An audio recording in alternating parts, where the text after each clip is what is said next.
Hey there, folks. Welcome to Spectrum Pulse. We talk about music, movies, art, and culture.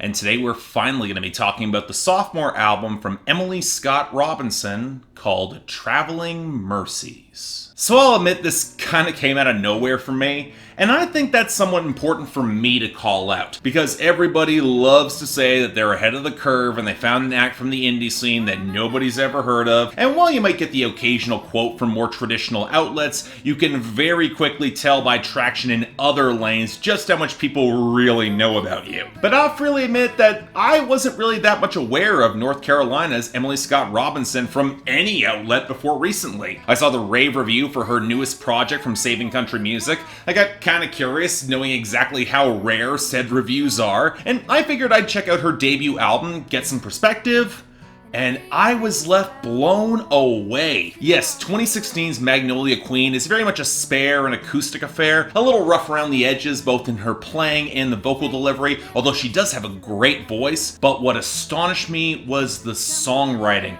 in terms of structured poetry, detail, and nuance to craft some very vivid and often heart-wrenching stories. The closest immediate comparison I made was Lori McKenna, and that's not a comparison I make lightly. And it's not really a straightforward imitation either. Robinson's writing is rougher and a lot darker, not flinching away from the small town failures and vices that can consume both her protagonists and their hapless partners. Age hasn't really sanded back or refined her edges, and considering the dark, challenging moments are what I've always liked the most from Lori McKenna, this spoke volumes. In other words, when I heard that the album this time around was more refined and polished, handily making its Kickstarter goal, I should add, I had the feeling we could be in for one of the best country projects of 2019. So yeah, I wanted to hear this. And what do we get from Traveling Mercies? Alright, let me get this out of the way now. If you're looking for a bandwagon in country and folk and Americana to get on board yesterday, Emily Scott Robinson is absolutely the one. And if Magnolia Queen was the first shot, Traveling Mercies is the full-bodied chaser that catches you off guard with its richness and burns all the way down. Without a question, this will be one of the best albums of 2019, not just in country, and the sort of project that absolutely should clinch Emily Scott Robinson as a star to watch. Or let me put it another way, this is the sort of project that is so shocking in its potency and power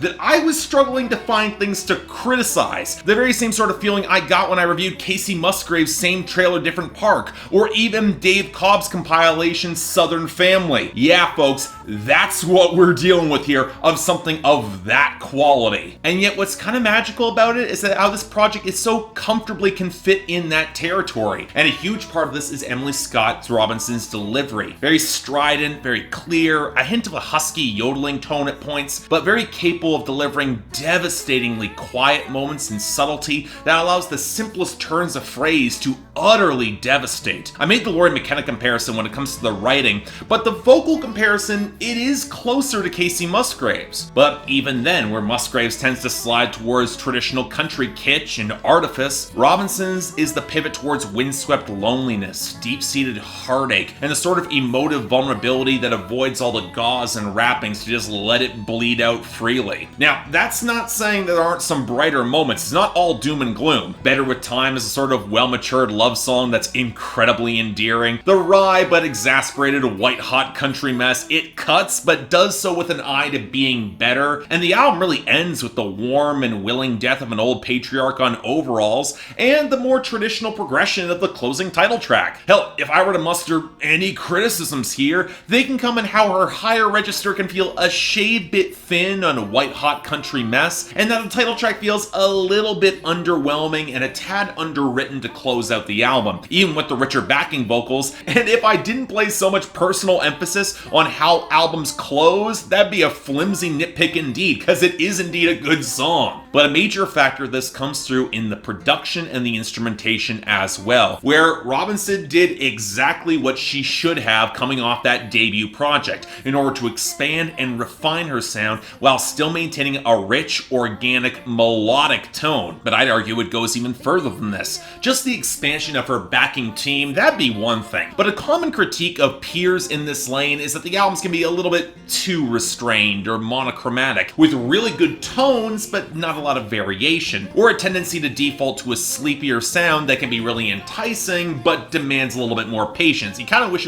they were a little bit more immediate. Both Courtney Patton and Karen Jonas have been nailed with this, and while I really like both their last albums, it's not an unfair criticism. Whereas Emily Scott Robinson uses her backing team with the bass, the live drums, the touches of electric guitar and organ, and a great warm fiddle pickup as an excuse to push her sound further while not succumbing to the vintage Nashville tone that Dave Cobb's been working into the ground. Take that supple bass melody and the patter of the low drums that opens up Westward Bound with the gentle peeling touches that builds even more of a gallop as the bridge comes through. Just in terms of establishing momentum and setting the stage, it's a really potent moment, and it shows a commitment to setting the atmosphere across the entire project that's consistent throughout. The spiky sizzles of guitar sitting deep behind the acoustic lead on Ghost in Every Town, the wheezing touches of distant guitar on Delta Line, how much the very subtle swells of bassy melody and organ lend so much to the loneliness of boardrooms and old wood floors. And incidentally, this is one of the few cases where isolating the vocals with just enough reverb is perfect rather than seeming overplayed. And then there's how the dress just centers the vocals ahead of the acoustic guitar and the bass in a way where, despite every hint of atmosphere,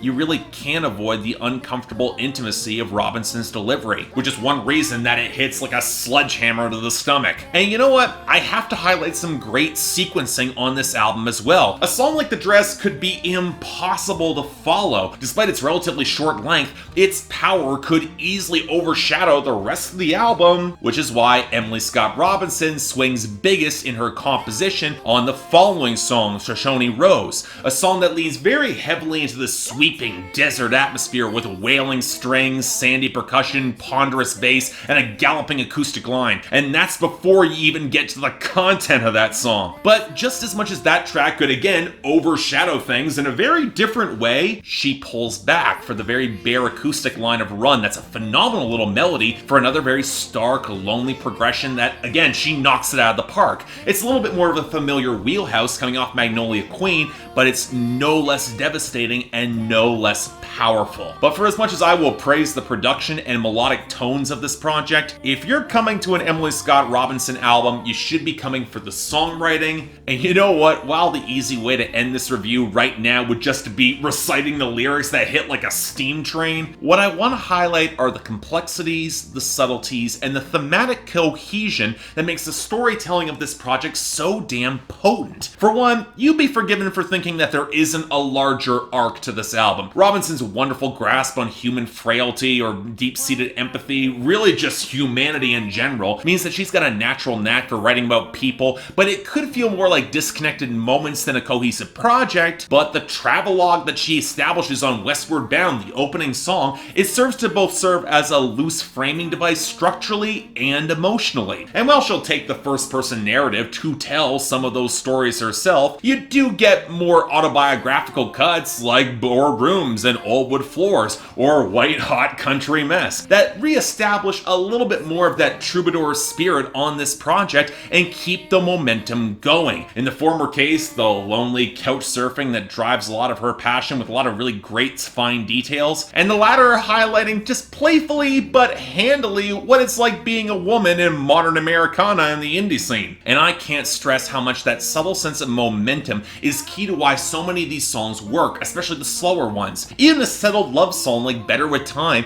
it highlights how that starter home for the young couple has been left behind to strive and move forward as they do. And if you pay attention between the lines, you'll notice how if the momentum stalls or falters for any of her characters, the fate becomes a heck of a lot darker. Ghost in Every Town highlights the fading and oft-forgotten routine of poor men trapped at the bottom with nobody to care for them as they might stumble towards addiction. And Pie Song is damn near a tragedy where, for all the protagonist's domestic effort, It feels for naught when her partner has fallen out of love with her. But Robinson's also wise enough not to frame every escape to the road as the easy answer, even if they might be the right ones. From the heartbreaking, systematic breakdown of rural families on Delta Line in the face of religion, to the lonely midnight flight away from an abusive relationship on Run, where it's abundantly clear there is still some love there, but some breaks really can't be fixed. And this album doesn't pull away from showing more of that trauma, often between the lines, but more often than not with an unflinching bluntness that really hits hard, with The Dress being highlighted as one of the most heartbreaking stories about the mental and emotional recovery from sexual assault I have ever seen in music, all delivered without a wasted word. But keep in mind there are some moments of light that keep that sense of momentum, from the vivid Native American revenge story on Shoshone Rose to even the settled passing of overalls, telling the story of an old veteran who's lived a full life in the country after the war and is ready to make that last journey home. Reminiscent not so much of Jason Isbell's Elephant, but more like Frank Turner's Long Live the Queen. Again, some of the comparisons, they speak for themselves. And even the title track functions as an effective coda. Again, it's lacking a little bit more meat to truly drive it home, but it is absolutely the right way to end this project, and it does work. And folks, look, I don't know what to tell you. When this came into my orbit, I was expecting to give this a passing review whenever I had time. I checked out her debut on a whim because I had some spare time running some errands. I certainly wasn't expecting to make this a major priority, but Traveling Mercies, it deserves to be a priority. It's a stunning indie country project that is beautifully produced, wonderfully delivered, and features some of the best songwriting you will hear this year in any genre. This is an album that I want to own on vinyl, that shows its subtle presence through a lot of warmth, striking personality, and a sense of intuitive empathy that places Emily Scott Robinson in a weight class that defies her age and experience and deserves so much more attention. In other words, I'm thinking a strong 9 out of 10 and the highest of my recommendations. Again, critics are gonna go crazy about this and you all need to hear it yesterday. Right now, it's the album to beat in 2019. Go find this however you can. Absolutely worth it. So yeah, thanks a lot for watching. Like to like and subscribe, I'd be more than grateful. Yeah, I really praise this that much, but trust me folks, this is the real deal. This is something special. And hey, if you want to buy it and stream it, highly recommend you do. Links down there below. And I got the poll up there. I'm curious where you guys fall on this. Again, it's a little bit underground. I guarantee the majority of you will not have heard this before me covering it. But again, I'm curious where you fall because this is something special and I really want you to hear it. Beyond that, anything else I might be able to do to improve my presentation, I'm all ears. And hey, if you guys want to help support the channel, link to my Patreon right over there. Still kind of reconfiguring things, as I've been saying for a couple months now, but we're seeing how it's going. But until then, I'm Mark, you're watching Spectrum Pulse, and I'll see you next time.